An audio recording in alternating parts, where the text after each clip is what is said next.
Assalamualaikum warahmatullahi wabarakatuh. Selamat pagi, selamat siang, selamat sore, selamat malam semuanya teman-teman. Kami dari kelompok 1 akan mempresentasikan time delay compensation. Nama kelompok kami sudah ada yang tertera di PPT. Next.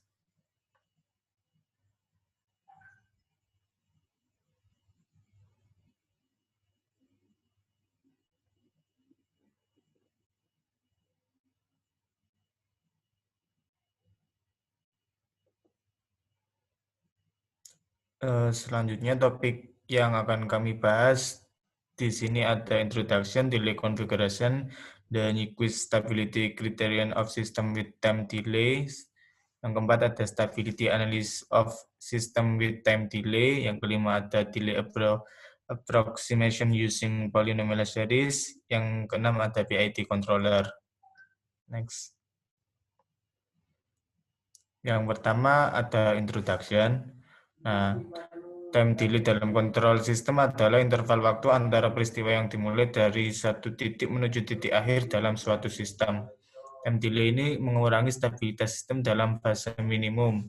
Nah, time delay ini penting untuk menganalisis stabilitas sistem jika ada delay.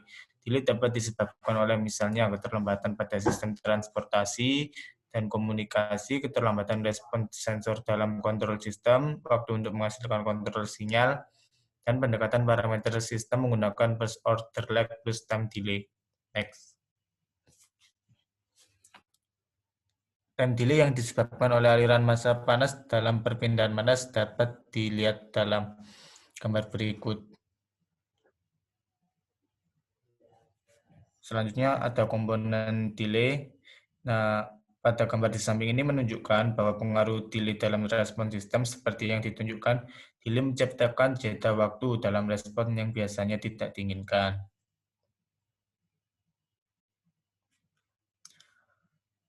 Berdasarkan gambar pada slide sebelumnya, hubungan antara Ft dan Ftt dapat ditulis sebagai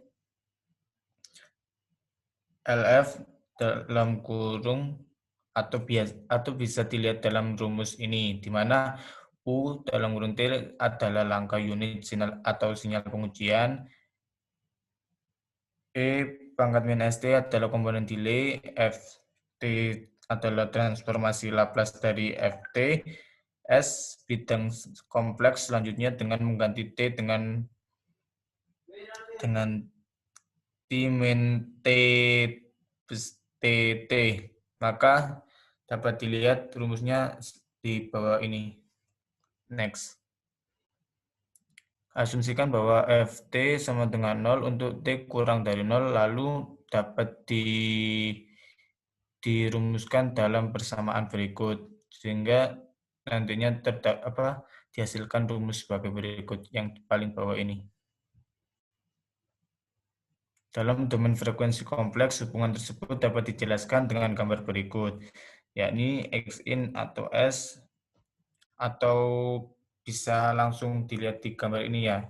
Ini rumus tersebut dapat dijelaskan dalam gambar ini. Next. Yang kedua ada delay configuration atau delay konfigurasi. Dalam sistem kendali, komponen penundaan dapat ditemukan di instalasi terkontrol, sensor yang mengukur keluaran, dan atau bagian lain dari sistem. Nah, sistem waktu tunda ini dapat dimodelkan dengan menggunakan struktur berikut. Dapat dilihat di gambar sendiri ya. Next, ada kemungkinan konfigurasi lain yang paling umum tertunda karena masukan sistem, dan keluaran sistem. Seperti pada gambar di slide PPT tersebut.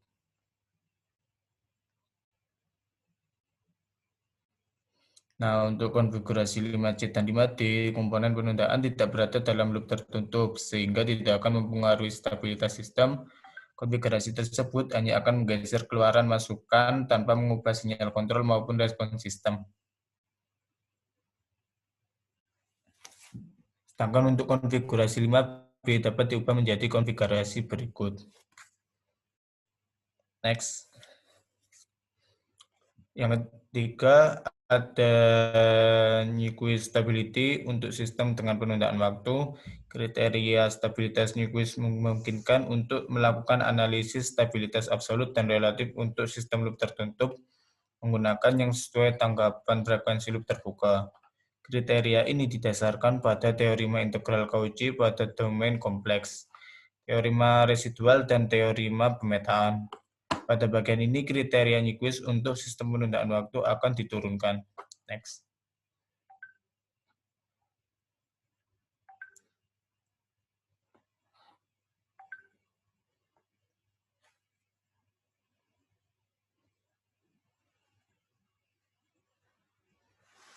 Nah, pertama, mempertimbangkan sistem loop tertutup standar tanpa penundaan waktu dengan fungsi transfer berikut, yakni sistem seperti pada gambar 4 dengan komponen penundaan dilepas. Dapat dirumuskan sebagai berikut. Nah, rumusnya yakni CS per RS sama dengan GS per 1 plus GS HS. Nah, kriteria Nyquist untuk sistem ini dapat dinyatakan dengan Z sama dengan N plus P, di mana Z menunjukkan jumlah 0, 1 plus GS HS, bagian kanan S-plane, N menunjukkan jumlah fokus G, H yang melingkari titik min 1, J0 searah jarum jam, dan P tekanan. Menunjukkan jumlah kutub GS, HS di bagian kanan S-plane. Karakteristiknya persamaan sistemnya dapat ditulis sebagai berikut, yakni Fs kali 1 GS, HS, E, ST0.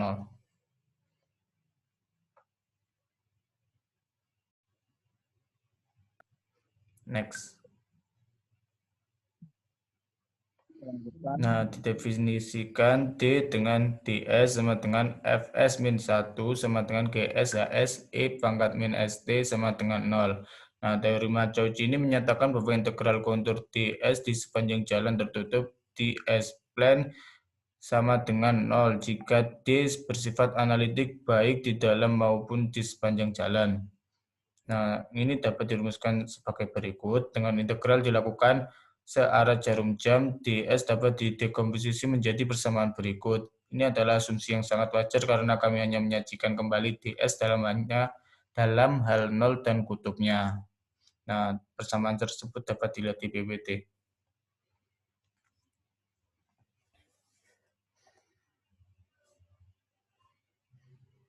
Next.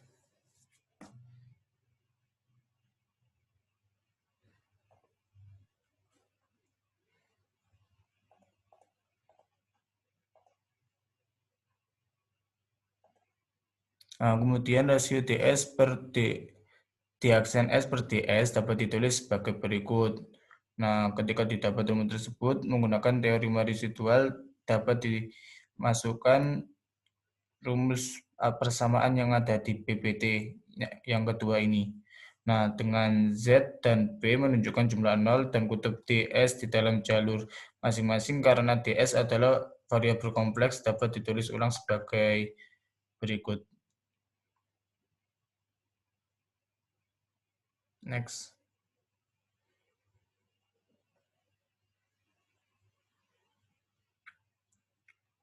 Nah, jadi dari persamaan tersebut didapatkan rumus akhir, yakni seperti yang di PPT ini.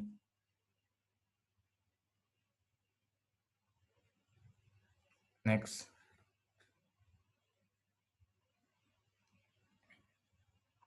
Nah, perbedaan sudut antara titik akhir dan titik awal sama dengan total perubahan sudut fase D aksen S per DS sebagai N menunjukkan jumlah jalur tertutup di DS plane yang jamnya melingkari titik aslinya. Dan titik 2, mid 2 sama dengan 2, K sama dengan 0,1. Lalu dapat ditulis sebagai berikut di rumus di persamaan yang ada di PPT. Dan nilai N sama dengan Z min P. Next.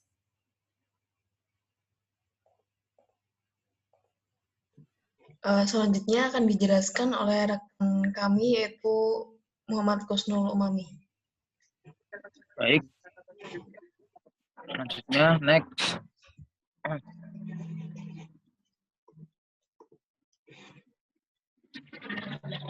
Seperti yang ditunjukkan pada sebelumnya, adanya penundaan dalam sistem tidak mengubah kriteria stabilitas Nyquist, dan dengan demikian dapat digunakan untuk menganalisis stabilitas sistem penundaan waktu dengan cara yang sama, dengan plot kutub komponen penundaan membentuk lingkaran satuan di S-plane, seperti pada gambar yang ada di bawah ini. Pas.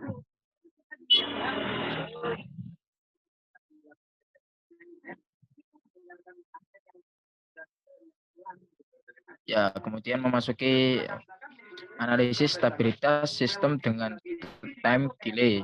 Ya, di sini stabilitas sistem loop tertutup merupakan konsep fundamental dalam rekayasa sistem, karena hanya sistem semacam ini yang memiliki kegunaan praktis. Sistem yang stabil didefinisikan sebagai sistem yang akan menghasilkan keluaran yang dibatasi. Jika diberi masukan yang dibatasi, stabilitas sistem invariant waktu linear atau linear time invariant system atau model yang paling umum digunakan untuk sistem kontrol dapat ditentukan dengan memeriksa akar fungsi transfernya. Suatu sistem stabil jika setiap akar memiliki bagian nyata negatif, tidak stabil jika terdapat setidaknya satu akar yang memiliki bagian nyata positif, dan sedikit stabil jika semua akar terletak pada sumbu imajiner di bidang kompleks. Next. Nah, di sini ada keuntungan analisis stabilitas sistem time delay pada domain frekuensi dengan menggunakan kriteria Nyquist. Yang pertama yaitu secara umum uji stabilitas sederhana dan akuransinya dapat ditingkatkan dengan menggunakan generator sinyal sinusoidal. Kemudian fungsi transfer kompleks dapat diperoleh secara eksperimental dengan menggunakan uji respon frekuensi. Kemudian efek kebisingan dapat diabaikan sehingga proses analisis dan desain dapat diperluas ke sistem nonlinear. Nah, di sini dalam domain frekuensi besaran dan sudut fase delay dapat ditulis sebagai berikut yang ada di gambar bawah ini.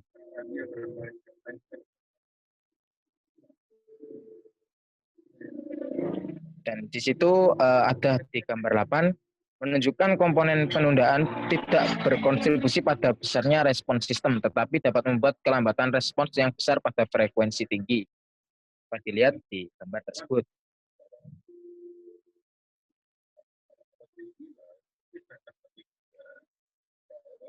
Dan di sini salah satu konsep penting dalam analisis stabilitas adalah stabilitas relatif.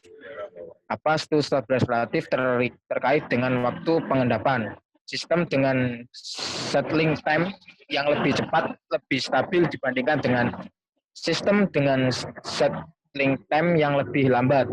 Plot Nyquist juga dapat digunakan untuk menentukan derajat stabilitas, karena setiap sistem dengan umpan balik non-kesatuan dapat diubah menjadi sistem ekuivalen yang sesuai dengan umpan balik kesatuan.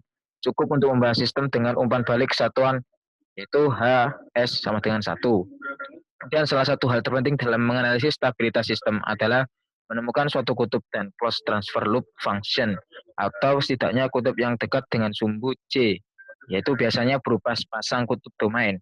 Pada figur G menggambarkan pemetaan konformal dari bidang S-plane ke GS ketika penundaan tidak ada.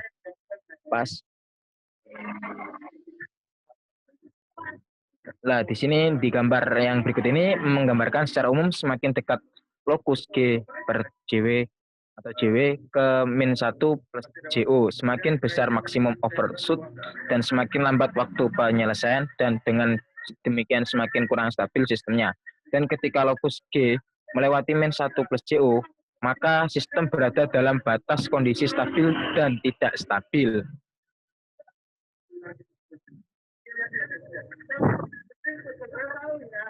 Dan gambar di sebelah kiri, figur 10, itu menunjukkan dua sistem dengan kutub yang digambarkan pada S-plane. Karena sistem 10 memiliki 10A itu lebih banyak bagian nyata negatif daripada sistem yang di 10B. sistem akan mengendap lebih cepat, jadi sistem 10A lebih stabil daripada sistem. Fakta ini juga dapat diamati dari pemetaan konformalnya pada figur 11.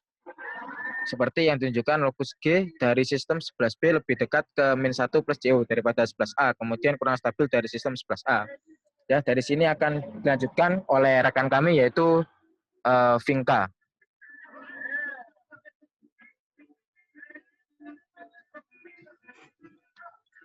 Di sini saya akan melanjutkan penjelasan. Pada figur 10 menunjukkan dua sistem dengan kutub yang digambarkan pada SN. Karena sistem 10A memiliki lebih banyak bagian nyata negatif daripada sistem 10B, sistem akan mengendap lebih cepat. Jadi, sistem 10A lebih stabil daripada sistem 10B. Fakta ini juga dapat diamati dari pemetaan konformalnya pada figur 11. Seperti yang ditunjukkan, lokus GJW dari sistem 11B lebih dekat ke -1 plus J0 daripada 11A, kemudian kurang stabil dari sistem 11A.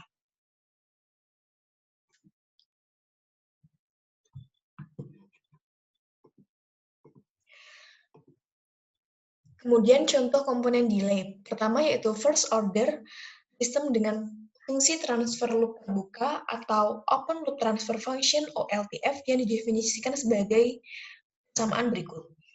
Dan yang kedua yaitu second order system dengan OLTF yang didefinisikan sebagai persamaan berikut, yaitu GS HS sama dengan S plus 0,5 per S kuadrat 1,4 S plus 4. Untuk komponen delay berikutnya adalah kedua sistem tersebut benar-benar stabil karena zero nor atau tidak ada nol, atau kutub letak di sisi kanan S-plane dan lokus GJW HJW tidak melingkari -1 plus J0. Figur 12A dan 12B menunjukkan plot Nyquist untuk masing-masing first and second order system, dan figur 12C dan 12D menunjukkan plot ketika delay komponen-komponen penundaan ditambahkan ke dalam sistem. Seperti yang ditunjukkan pada setiap delay system, komponen penundaan membuat lokus GJW-HJW lebih dekat ke -1 plus J0 daripada sistem aslinya. Akibatnya, time delay system menjadi kurang stabil. Kestabilan relatif berdasarkan jarak lokus GJW ke titik -1 plus J0 dapat dinyatakan dalam batas fasa. Batas fasa didefinisikan sebagai keterlambatan fasa yang perlu dikompensasikan agar sistem berada di batas stabilitas. Secara matematis, fasa dapat dituliskan sebagai persamaan berikut. Nilai gamma pada rumus sebelumnya menunjukkan fasa margin dan menunjukkan sistem fasa OLTF pada gain crossover frekuensi. Untuk time delay sistem, batas fasa dapat ditulis sebagai persamaan berikut, di mana G menunjukkan crossover frekuensi atau frekuensi paling silang, dan frekuensi saling silang, dan T menunjukkan time delay atau waktu tunda.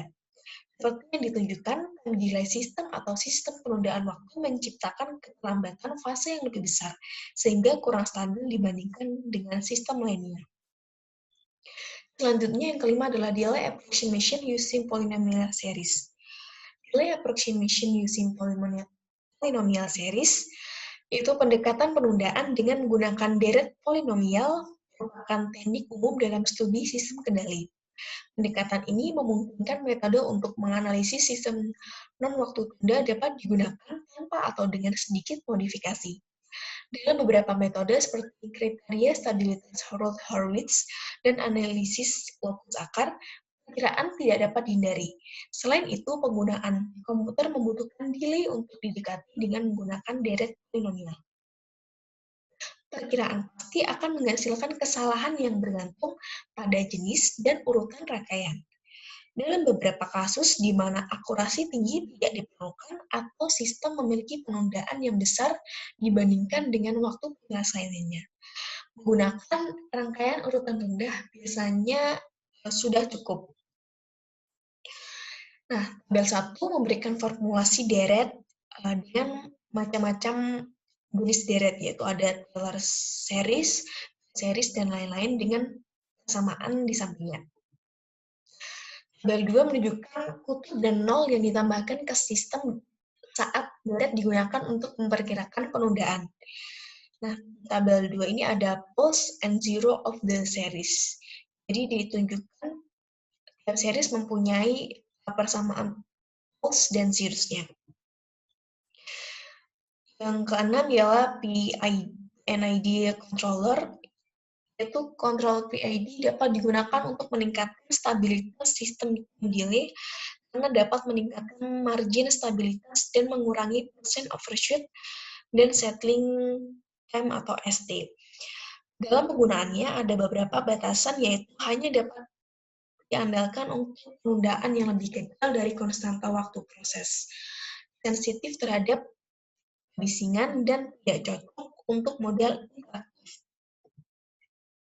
Sekian penjelasan dari kelompok 1, kurang lebihnya mohon maaf. Wassalamualaikum warahmatullahi wabarakatuh.